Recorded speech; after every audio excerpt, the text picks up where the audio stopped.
The film is set in Hamburg, Germany in 1945. It was months after the Allied victory, when Germany had lost control of the war. The movie opens with a series of explosions symbolizing the end of World War II. Rachel is on board a train headed to Hamburg, Germany. While on the train, she overhears a monologue from a young boy who mentions that visitors in Germany will encounter strange people and experience the aftermath of a strange enemy country. The boy sits across from Rachel, and his mother advises her not to be friendly with them, considering that Germany was still under the influence of the Nazis at that time. Upon arriving in Germany, Rachel meets Louis, her husband, whom she had been distant from. As the Morgans explore the city, they see the devastation caused by Operation Gomorrah, a British Royal Air Force attack that reduced Hamburg to rubble. Rachel is deeply affected by the extreme damage inflicted not only on the city but also on its people, who are struggling for food. Rachel asks Louis how he is doing, but he gives a vague answer that hides his true feelings. The couple arrives at the Lubert mansion, where they are introduced to Stefan and Frida. The Lubert family's house is being requisitioned by the British Army. Stefan Lubert, the owner of the house and an architect, welcomes Rachel and her husband Louis Morgan. Stefan's daughter Frida is non-expressive, always in poker face. Rachel remains cold and distant. They are given a tour of the house, which is beautifully modern and fully furnished. Almost everything is new. Stefan expresses his wish for the couple to have a happy stay in their house while the Luberts move into a camp.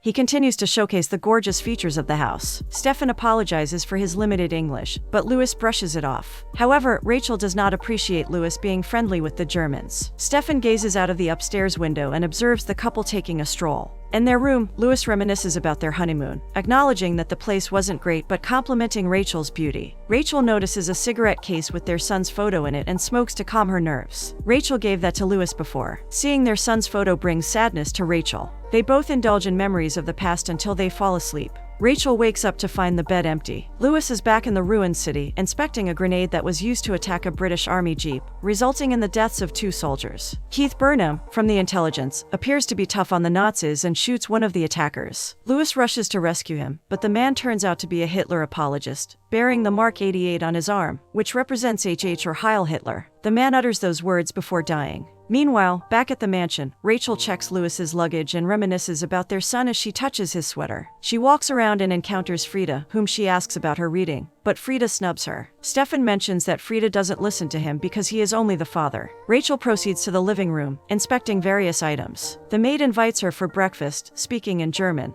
but Rachel doesn't understand. The maid apologizes and serves her coffee. Louis returns to the mansion after attending an emergency and joins Rachel for breakfast. Louis asks about her night, and Rachel expresses her desire for them to be alone together. Louis proposes letting the Luberts stay in the mansion, occupying the top floor. Rachel objects, as she wants to be alone with her husband and feels uncomfortable with his suggestion. Louis suggests that Rachel's discomfort stems from the fact that the Luberts are Germans. He explains that the chaos outside, with people starving and suffering, makes him feel guilty, and letting the Luberts stay is an attempt to appease that guilt. Rachel is angry because it was not their original plan, but Louis defends himself, stating that nothing is going as planned. Frida watches the couple from above as they talk to Stefan. Eventually, they reach an agreement to let the Luberts stay on the top floor. Rachel asks the maid for help rearranging the house, particularly with the plants. Due to the language barrier and animosity, Rachel and the staff struggle to understand each other. Worse still, Rachel believes they are mocking her when they speak in German. Rachel sits in a reclining chair, and Stefan interrupts her, discussing the chair's philosophy. Rachel disengages from the conversation and instructs Stefan not to creep around the house since they no longer own it.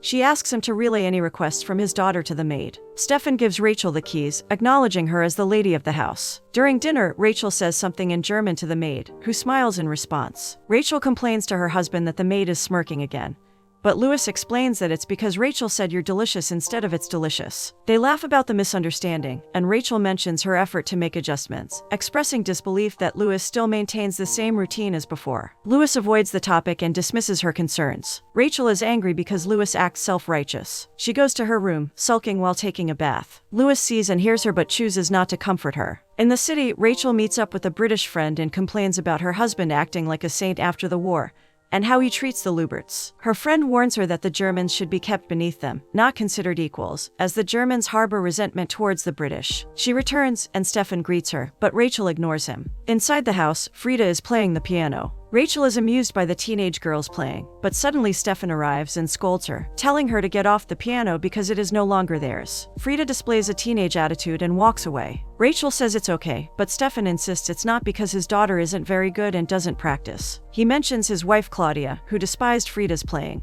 Claudia died in the firestorm, a coordinated bombing by the Allied forces against the Nazis and their allies. Rachel insists on allowing Frida to play the piano for an hour every afternoon, but Stefan reiterates that they agreed to have their zones. He looks sullen rather than cheerful and leaves Rachel in the living room. Frida and Stefan argue about the attic. Stefan claims that it's still their house, and Frida mocks him for being too kind to the British couple. Rachel listens to their argument, but since it's in German, she doesn't understand. Rachel sees Stefan chopping wood and watches him, but he continues without acknowledging her. Frida takes a bus and stops somewhere along the way to do some work, ignoring a call from her friend. Meanwhile, in war-ravaged Hamburg, Frida helps with the search and rescue efforts. A man pulls her away in a truck and offers her a cigarette. In the mansion, Rachel is sewing while Louis is present. Stefan enters the study and lights the firewood. Louis is very friendly with Stefan, but Stefan remains cold towards his friendliness. The couple visits another British couple, the Burnhams. Mrs. Burnham mentions that the stains on the wall are from Hitler's portraits. Keith discusses a certificate that determines whether someone is a Nazi ally or not, which could spare them. Rachel asks Louis if the Luberts have their certificate because she doesn't want to be in the same house as a Nazi. However, Louis defends Stefan, assuring Rachel that he is not a Nazi. Keith laughs, questioning how anyone can be sure if someone is not a Nazi. Louis insists that since Stefan didn't personally kill anyone, it doesn't make him a bad person or a Nazi. But Rachel argues that they all have blood on their hands because they supported the regime. She asks whose side Louis is on, but Louis slams his hand on the table and declares that they defeated the Germans, so it doesn't matter whose side Louis was on. The following day, Louis goes to the town center now occupied by the British. Stefan goes to the headquarters, too, where Louis is working. Stefan goes to the building occupied by the British for an interview to determine whether he should be given a certificate to avoid being sent to a camp as punishment. Since he was an architect who built houses for the Nazis, he is considered an enemy. However, Stefan argues that architects build what they are told to build regardless of their political ideologies or loyalty. He is asked if he and his family were affected by the bombings, to which Stefan responds that his wife was killed in the bombing months ago. She was one of the thousands who perished. Keith asks about his wife, who came from a wealthy family, but Stefan insists that he and his wife had nothing to do with Claudia's family business, which had connections to Nazi parties. Keith shows Stefan photographs of Nazi camps and the effects of the Holocaust, but Stefan claims he has never seen them. He is asked if he wanted the Germans to win, but Stefan answers that he wanted the war to end. He becomes visibly angry as the British officers try to paint him as a Nazi sympathizer. Back at home, Rachel confronts Stefan in their room, upset about a nude painting hanging on the wall. It's not the image itself that offends her, but she questions if the Luberts are using it to cover stains on the photo of Führer Hitler. Stefan tells Rachel that it's easy for her to judge since they won the war and their conscience is clear, allowing them to treat the Germans like they are evil people. He mocks her and demands that they be thrown out of their own house. He even goes as far as asking her to convince him by kissing her. Rachel slaps him in response. Frida enters the couple's room and snoops through their things. She sees the family photo in the cigarette case. Frida follows the young man into an underground area where orphan children have gathered. They are starving, and she gives the cigarette case to the young man. It is revealed that the young man is a Hitler sympathizer, a part of the werewolf movement who assassinates British officers. Rachel goes up to the attic and explores the Luberts' room, checking Stefan's house plans. Then she dresses elegantly in black and pearls before going downstairs for a dinner party in the mansion. Louis admires Rachel's alluring appearance. They are expecting guests in an hour. As they dance sweetly together, they are interrupted by the maid. They decide to have intercourse before the guests arrive. Rachel is preparing the mood for the evening, but Louis has an urgent matter to attend to due to protests at the headquarters. This angers Rachel, as she will have to entertain the guests alone. Louis leaves to deal with the protesters. The protesters near the headquarters burn a German flag, and Stefan happens to pass through the area. An old woman falls to the ground, and Stefan helps her, but he gets attacked by the protesters and soldiers. They also target the car where Louis is. An officer gets out and commands him not to shoot. During dinner, they discuss the current events. Stefan returns home weary, and Mrs. Burnham calls him in to ask for his opinion. As Stefan ends his night, Keith harshly plays the piano, potentially damaging the keys. Tension fills the room as Keith continues. Stefan asks him not to hit the piano keys harshly because they belong to his wife. The room falls silent, but Keith continues, and Stefan is prepared to confront him. Keith breaks a glass and insults Stefan further. Rachel diffuses the situation and successfully convinces Stefan to walk away. The guests leave, and Rachel apologizes to Mrs. Burnham, who feels she should be the one apologizing and senses something is amiss. Rachel tends to the wounds on Stefan's head, and he mentions that she has been avoiding him. He intends to apologize but decides against it. Rachel says she doesn't mind so much, but then she presses the cloth firmly against his wound. Rachel then kisses Stefan, and he reciprocates the kiss. They passionately make out and eventually sleep together, but in the midst of it, Louis's car arrives, and Rachel asks them to stop. They pretend as if nothing happened when Louis arrived. Louis returns and asks what happened. Stefan says he was at the protest but not as a protester. Louis shares that he was there, too. He goes back to his room, and Rachel follows suit, leaving the unsuspecting Louis behind. In the morning, Louis prepares for work while Rachel lies awake. Louis notices that the cigarette case is missing and confronts Frida, but she hisses at him like a snake. Stefan and Rachel pass by each other, and Stefan grazes his hand on Rachel's, startling her. Louis goes to the headquarters, where he receives a telegram informing him that he has to go away for work, leaving Rachel behind. Rachel wants to come with him, but she is unable to. Rachel grows more and more frustrated with the army's strict rules and the culture of soldiers being distant from their families' lives. She is particularly upset because Louis should have taken 6 days of leave after their son's funeral but didn't. Rachel was angry at this because she felt like Louis didn't care about their son's death. Louis explains that there was a war and he had a job to do, so he prioritized it over their son. Rachel cries, expressing her desire to have their son back. Louis tells her he can't do that, and Rachel pleads with him to stay. However, Louis doesn't listen and leaves instead. Later in the evening, Stefan is drafting a building design, looking civilized and handsome with his glasses on. As the music plays, Rachel hears it, and Louis leaves the house and heads on his mission. Rachel finds herself alone with Stefan and his daughter. She settles by the piano, allowing herself to be swept away by memories of playing with her son. As she opens a composition book, her eyes fall upon the sheet music for Claire de Lune, and she begins to play. Lost in the music, Rachel's fingers glide effortlessly over the keys. Unbeknownst to Rachel, Frida returns home and is drawn toward the enchanting melody. Intrigued, she quietly approaches the living room and positions herself by the doorway, captivated by the beautiful music. Stefan, too, hears the captivating sound and follows it downstairs. Lost in the music, Rachel didn't notice Frida's presence, as she passionately plays the piano. But to her surprise and delight, Frida joins in, seamlessly continuing the notes and keys of the composition. Rachel watches in awe as Frida skillfully completes the remaining sections, bringing the music to its breathtaking conclusion. Rachel reveals that her son's name was Michael and he died in the war, bombed by the Germans. Their house was bombed. She says Michael would have been the same age as Frida if he were alive. Rachel shares more stories about her son, how he would come home from school and become sad, crying when remembering things. Frida moves away from her, possibly feeling uncomfortable by the sudden crying.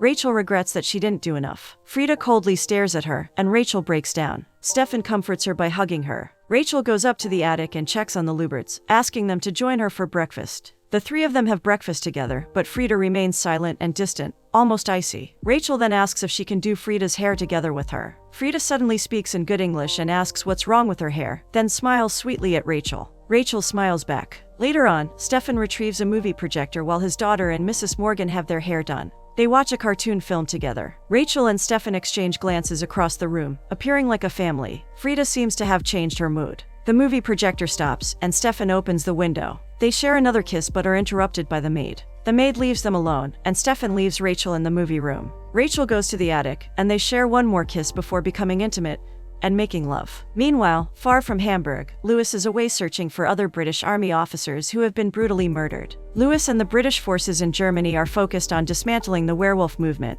a group of guerrillas that disrupt the Allied forces. The murderer, a former troop leader of Adolf Hitler, is caught. Louis presents photos of a boy with the same Mark 88 and asks the murderer who he is, but the man claims there are many of them. The Nazi sympathizer reveals that they hire children for killing because they don't ask questions and just do as they are told. Louis acknowledges this and mentions that he killed someone younger than the boy in the picture. A fight ensues as Louis reacts to the Nazis taunting. He becomes deeply offended when the topic of bombing and children comes up, reminding him of how his son Michael died. Louis demands to know the names of the individuals involved, threatening to kill the Nazi if he doesn't provide the information. Back in Hamburg, Stefan and Rachel go hiking in the snowy mountains. Rachel appears relaxed and genuinely smiles, enjoying their time together. She playfully throws snow at Stefan, and he throws it back. They have fun and eventually find shelter in a cabin. Stefan shares that he has bought land in the Alps and plans to build modern houses there. He describes the details of the house he wants to build while drawing on Rachel's arms. Stefan asks Rachel if she could stay in such a house, expressing his admiration for her smile since she rarely smiled before. Rachel admits she doesn't know if she'll ever be happy like this. Stefan suggests they travel together and start over, although he currently lacks the necessary travel documents. He assures Rachel that it's only a matter of time until he gets approved, and they can begin anew.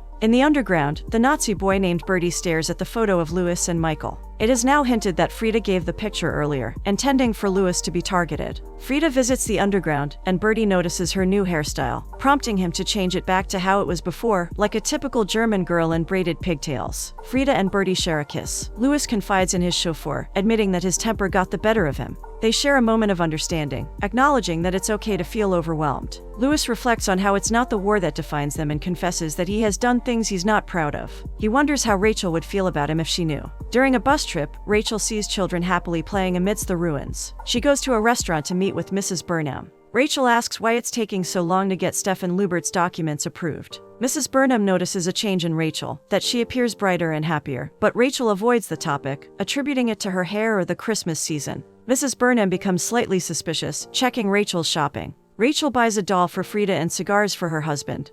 But in reality, they are for Stefan. Louis arrives back home and hears the sound of a piano playing. Christmas decorations adorn the house. He is surprised to find Rachel playing a joyful tune on the piano, mistaking her for Stefan. Rachel's mood abruptly changes upon Louis's arrival. Louis is excited to celebrate his new post at the War Office in London. He hands Stefan a document that clears him of any suspicions. While Louis is thrilled with the news, Stefan and Rachel are disappointed as it means they will be separated. In the underground, Frida searches for Bertie but finds it empty. She comes across a cigarette-burned photo with an inscription on the back, written by Bertie in praise of Hitler. Realizing that Bertie intends to attack Louis, Frida rushes to find him. As they prepare for a dinner party, Rachel feels uneasy and returns to change her dress. Stefan enters the room and suggests that Rachel should tell Louis she plans to leave with him. Rachel remains silent and nervous. They attend the dinner party, and Rachel asks Louis if they can talk, but he is called away by the general. Rachel is torn between Stefan and Louis, unsure of what to do. However, she appears determined to separate from Louis. Other ladies at the party invite Rachel to join them,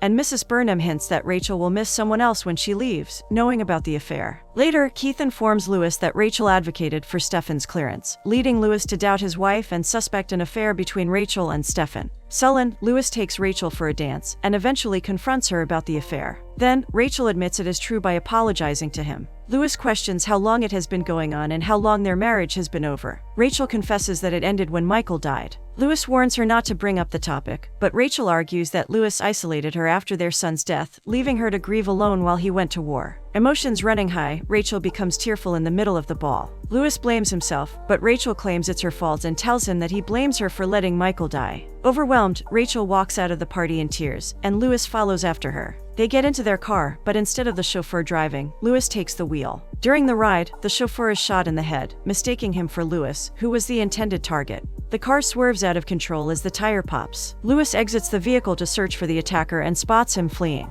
A chase ensues between Louis and Bertie, with Frida also present in the woods, searching for Bertie. Rachel follows after them. Louis fires a shot, then points his gun at Bertie, who taunts him further. Ultimately, Louis chooses not to shoot, and Frida calls out to Bertie. However, Bertie falls through the ice and drowns while Louis watches. Frida is horrified by the scene, and Louis stops her from entering the icy river. They return to the car and examine the deceased chauffeur, while other officers take care of him. Louis is deeply saddened by the loss. They drive back home to the mansion, where Frida enters first and calls for her father, Stefan. Rachel and Louis are left in silence. Louis regrets bringing Rachel to Germany and acknowledges that he can't blame her for wanting to start over. Stefan scolds Frida for her involvement with the German guerrilla. Frida admits what she did, and Stefan assures her that everything will be all right. Stefan then goes to Rachel, who informs him that Louis knows about their affair. Stefan suggests they leave in the morning. The next morning, Rachel prepares to depart. Stefan goes to Louis, who is still disheveled from the previous day. Louis tells them to leave, and Stefan remains silent, offering no objections. Rachel gathers her belongings and approaches Louis. With a heavy heart, Louis asks Rachel about how their son died. Rachel recounts the painful truth of how their son was instantly taken away in a devastating blast. As Rachel shares this sorrowful memory, Louis begins to open up,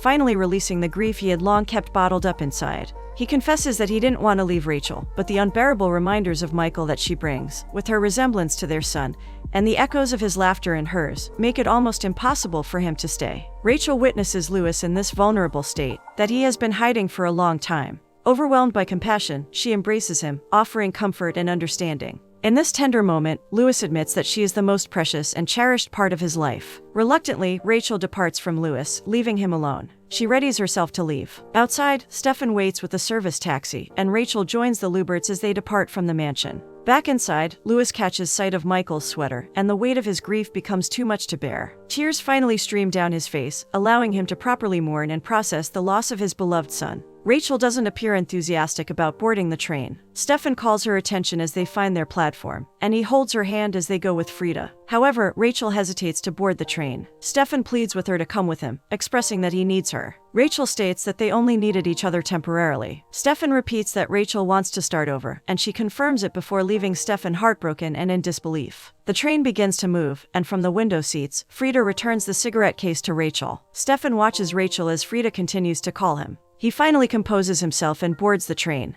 Back at the mansion, Louis packs his bag inside the military truck. He senses movement and sees Rachel returning. Louis walks toward her with joy, realizing that she chose him. They embrace, reunite, and are relieved. The movie ends with a sweet kiss shared by the two.